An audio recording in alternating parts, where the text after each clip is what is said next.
त्यांनीच पोलिसांनी हिच्या विरोधात साताऱ्याचे जे CS आहेत त्यांना एक तक्रार दिली. त्याचं आपल्याकडे हे नाहीये, प्रिंट नाहीये.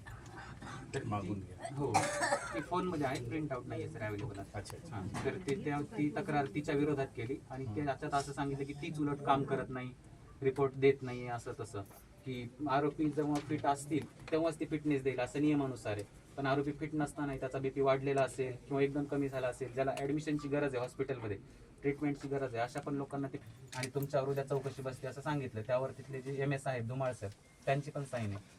मग 13 ऑगस्टला हॉस्पिटलमध्ये चौकशी. हां, तर त्यामध्ये पूर्ण चौकशीच्या खुलासामध्ये त्यांनी सविस्तर 4 तारखेचं वर्णन केलं, ज्यावर चौकशी विचारली होती.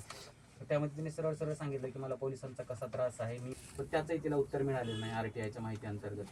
आणि मग तिला काहीच नाही, शेवटी मग त्रासाला कंटाळून तिने आत्महत्या केली आणि हातावरती मुख्य आरोपींची नावे लिहिली.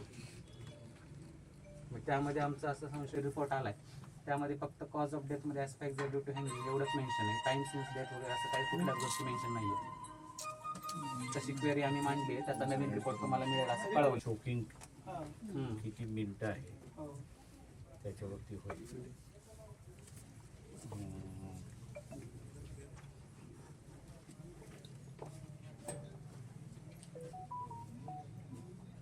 'मस्क्युलर फॉरेन्सिक झाली का मस्क्युलरची?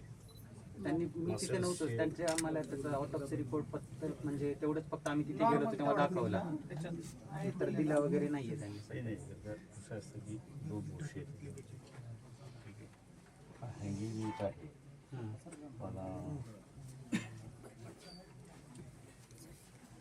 मसल्स जे आहे ते रप्चर करायचे तुम्हाला माहिती आहे. प्रोटिओलिसिस वगैरे झालेले त्याबद्दल. पण ते आणि नंतर विसरा वगैरे सेंड केलं केमिकल अनालिसिससाठी एवढं सांगितलं. अनलेस पॉइझन असेल तेच तरच येणार.